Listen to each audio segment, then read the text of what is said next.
देखा उनको तो पता होगा, जिन्होंने नहीं देखा उनसे मैं डिस्कस करना चाहता हूं कि बोहर का पोस्टुलेट एग्जैक्टली हमें ये बताता है कि जब भी एटम हायर एनर्जी स्टेट से लो एनर्जी स्टेट के अंदर की तरफ आएगा तो इस ट्रांजिशन के दौरान फोटोन को इमिट करेगा। लेकिन ये जो दोनों स्टेट्स हैं ये एटम की परमानेंट स्टेट्स होती हैं, जबकि मेटास्टेबल स्टेट एक ऐसी स्टेट होती है जहां पे एटम कुछ वक्त के लिए सिर्फ रिजाइड कर सकता है और ड्यूरिंग इट्स रिजाइडेशन वो वहां पे हीट को इमिट करेगा या इसके साथ साथ लेटेस्ट वाइब्रेशंस के थ्रू इमिशन होगी। फोटोनिक इमिशन तब ही पॉसिबल है जब दो अनस्टेबल स्टेट्स की हम बात करते हैं, दो एक्साइटेड स्टेट या ग्राउंड स्टेट की हम बात करते हैं। आज हम ये देखना चाहते हैं कि जितनी भी लेजर्स प्रैक्टिकली हमारे पास होती हैं मार्केट में अवेलेबल, या अगर आपने कभी किसी मूवी के अंदर या किसी शो के अंदर जाके देखा हो तो लेजर्स की जो बीम होती है वो काफी इंटेंस बीम होती है। इसके साथ साथ लेजर्स का जो हम लेजर की मदद से आजकल जो डिफरेंट स्किन के ट्रीटमेंट्स हो रहे हैं, डर्माटोलॉजिस्ट जो है वो स्किन की मदद इसकी लेजर्स की मदद से ट्रीटमेंट करते हैं पेशेंट्स की स्किन के, तो वहां पे भी जो लेजर होती है वो इतनी इंटेंस होती है कि वो बिल्कुल उसकी इंटेंसिटी इतनी ज्यादा होती है, जितनी ज्यादा इंटेंसिटी होगी उतनी ज्यादा लेजर अच्छी होगी। और जो इंटेंसिटी है थ्योरेटिकली इसकी डेफिनेशन ये है कि energy per unit area per unit time, यानी कि per unit area per unit time में आप कितनी एनर्जी फॉल करवा रहे हैं, एक सेकंड में 1 मीटर स्क्वायर एरिया में से कितनी एनर्जी गुजरती है, इस चीज को कहते हैं हम इंटेंसिटी।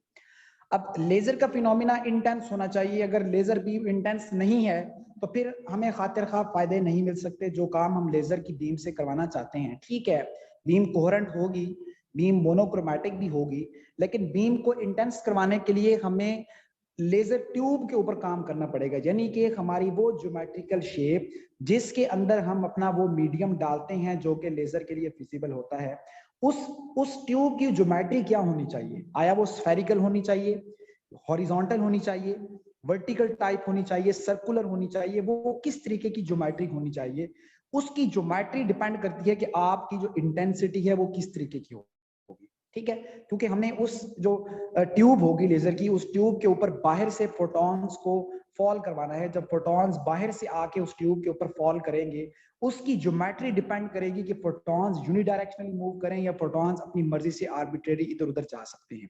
ठीक है, तो ज्योमेट्रिकल शेप बेसिकली इंटेंसिटी के केस के अंदर सबसे ज्यादा हमारे लिए इंपॉर्टेंट है। एक और बात आप लोग याद रखें कि अब्सॉर्बिंग जितने भी मीडिया होते हैं, चाहे वो सॉलिड हो, चाहे वो गैसियस हो या लिक्विड किस्म का मीडियम हो, ये तमाम के तमाम मीडियम्स के ऊपर जब हम लाइट को फॉल करवाते हैं तो लाइट की इंटेंसिटी इस मीडिया से फॉल करते हुए कम होती है। यानी कि अगर आपने लाइट को फॉल करवाया गैसियस मीडियम के ऊपर, तो उस मीडियम के अंदर जब लाइट ट्रेवल करेगी तो थोड़ी देर के बाद उसकी इंटेंसिटी जो हमने शुरू में इंटेंसिटी भेजी थी उससे कम होना शुरू हो जाएगी। अगर इंटेंसिटी कम होती है, मेरी बात को तवज्जो से सुनिएगा, आपने बाहर से फोटोन भेजा, ट्यूब के अंदर वो अपनी इंटेंसिटी को कम करता हुआ जा रहा है, तो ट्यूब से बाहर दूसरी साइड के ऊपर जो फोटोन इमिट होगा वो इंटेंस नहीं होगा। हम ऐसा नहीं चाहते, हम चाहते हैं कि बाहर से जितनी इंटेंसिटी का फोटोन आया है, ट्यूब में से गुजरने के बाद भी जब वो ट्यूब में से दूसरी साइड के ऊपर खारिज हो, आप जब बटन प्रेस करें लेजर का और वहां से जो लाइट निकले वो सेम उसी इंटेंसिटी की होनी चाहिए। इस पर्पस के लिए हम ज्योमेट्री को डिस्कस कर रहे हैं। ठीक है, अब ये आपकी स्क्रीन के ऊपर आपको ऑप्टिकल रेजोनेटर के बारे में जो हैंड रिटन नोट्स है मेरे वो शो हो रहे होंगे।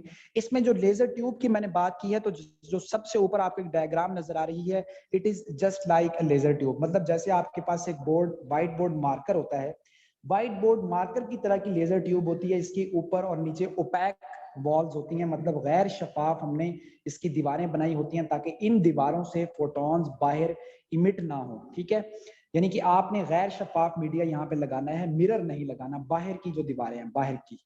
लेकिन जहां से फोटोन एंटर होंगे उस साइड के ऊपर भी आपने एक मिरर लगाना है, और जहां से फोटोन ने बाहर को निकलना है वहां भी आपने एक मिरर लगाना है। ठीक है, अब करना आपने ये है कि जिस साइड से फोटोन एंटर होंगे वहां पे आपने 100% रिफ्लेक्टिंग मिरर लगाना है। यानी कि अगर इस ट्यूब के अंदर मैं एक फोटोन को भेजूं और फोटोन दोबारा वापस जाने की कोशिश करे, तो पीछे लेफ्ट साइड के ऊपर मेरे पास एक ऐसा मिरर होना चाहिए जहां से फोटोन टकरा कर वापस इसी ट्यूब के अंदर रहे।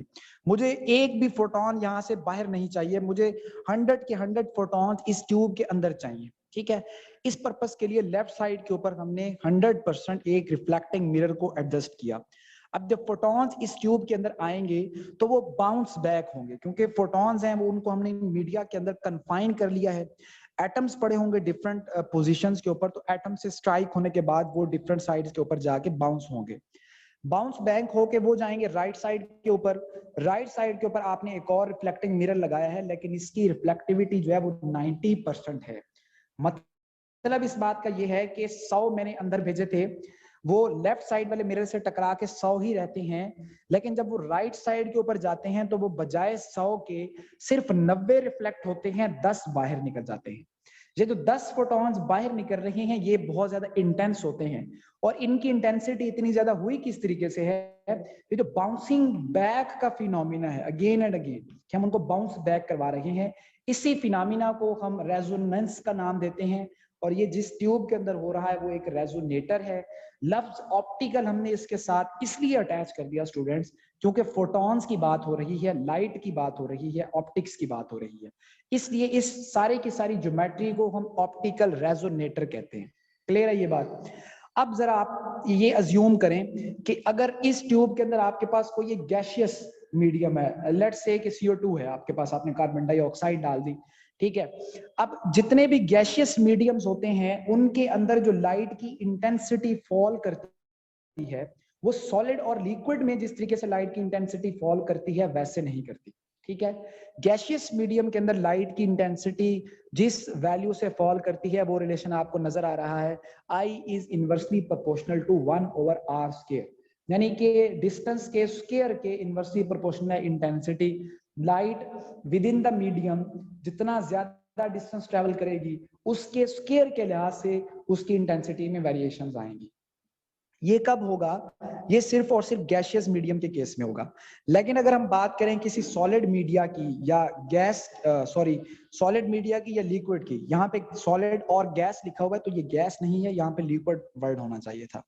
तो अब जो इंटेंसिटी वेरी करती है वो 1/r स्क्वायर से वेरी नहीं करती, क्योंकि मीडिया चेंज है। आपको पता है लिक्विड और सॉलिड की जो प्रॉपर्टीज हैं वो और है। एटम बहुत ज्यादा डिसऑर्डर होते हैं। कहाँ पर? गैस के अंदर। आपने जो हीट एंड थर्मोडायनामिक्स का कोर्स पढ़ा होगा वहां पे आपने इस थ्योरी को डिस्कस किया होगा कि कंपैरेटिवली जो लिक्विड और सॉलिड्स होते हैं वहां पे एटम इतनी रैंडम मोशन नहीं दिखाते जितनी रैंडम मोशन वो गैसियस मीडिया के अंदर दिखाते हैं।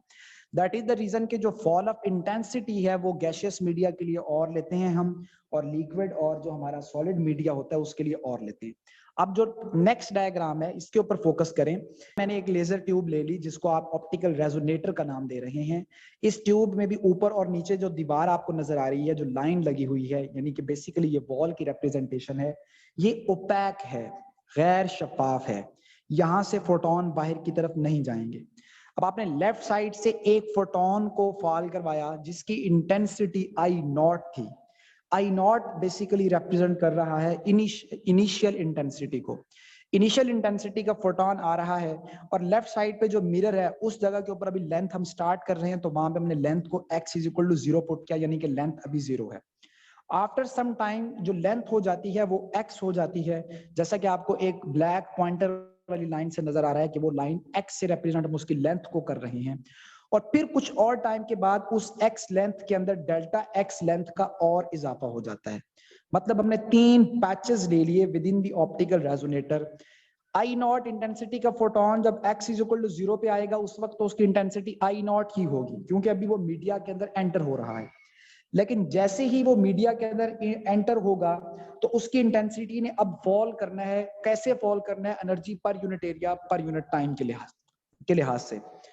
जब वो फोटोन पॉइंट x के ऊपर आ जाएगा, अब उसकी इंटेंसिटी I0 नहीं है, बल्कि अब उसकी इंटेंसिटी इस लेंथ का फंक्शन बन चुकी है, विच इंप्लाइज दैट कि अब हम इंटेंसिटी को लिखेंगे I × x, यानी कि जितनी लेंथ थी उस लेंथ का फंक्शन है इंटेंसिटी।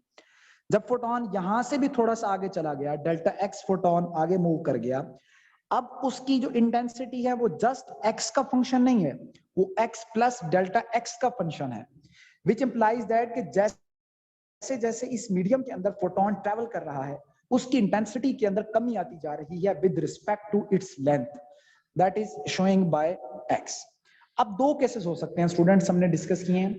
जब फोटोन आएगा तो 50% पॉसिबिलिटी है कि वो स्टिमुलेटेडली अब्सॉर्ब हो जाए, ठीक है, यानी कि वो ग्राउंड स्टेट के अंदर चला जाए। और 50% प्रोबेबिलिटी है कि वो ग्राउंड स्टेट की बजाय चला जाए हमारी एक्साइटेड स्टेट के अंदर। जब होगी आपकी स्टिमुलेटेड अब्जॉर्प्शन, इस केस में फोटोन ने एक्साइटेड स्टेट में तो जाना नहीं है क्योंकि अब्जॉर्प्शन हो रही है, फोटोन सीधा आ रहा है ग्राउंड स्टेट में, जिसका मतलब ये है कि number of atoms in ground state n1 is equal to maximum और n2 हम यहाँ पे ले रहे हैं 0। और यहाँ पे इमिशन का फिनोमिना नहीं हो रहा, इसलिए मैंने लिखा हुआ है इमिशन 0। इट मींस कि यहाँ पे इमिशन नहीं हो रही, यहाँ पर अब्जॉर्प्शन हो रही है। इसी तरीके से अगर दूसरी प्रोबेबिलिटी हो जाए कि अब फोटोन बजाय ऊपर जाने के ग्राउंड स्टेट में आ जाए, तो इस नीचे जाने के बजाय ऊपर चला जाए, तो अब number of atoms in excited state n2 में मैक्सिमम होंगे और n1 के अंदर जो एटम्स हैं वो 0 हो जाएंगे और अब्जॉर्प्शन का फिनोमिना भी 0 हो जाएगा। अब जो चेंज इन इंटेंसिटी है, DI is representing change in intensity. Change in intensity, जो हम इंटेंसिटी के अंदर चेंज देख रहे हैं, ये दो चीजों पर डिपेंड कर रहा है। एक उस इंटेंसिटी के ऊपर डिपेंड कर रहा है जिस इंटेंसिटी से आपने फॉल करवाया था, जिसको मैंने यहाँ पे इक्वेशन A से रिप्रेजेंट किया, और दूसरा ये लेंथ के ऊपर डिपेंड कर रहा है जिसको मैंने यहाँ पर x से रिप्रेजेंट किया है, और ये इक्वेशन B है।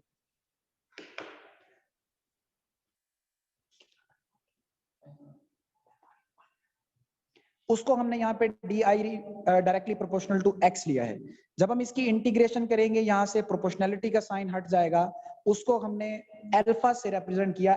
अल्फा यहाँ पे अब्जॉर्प्शन कांस्टेंट है, क्योंकि फोटोन जब इस रेजोनेटर के अंदर आएगा तो वो with in the medium absorb होगा।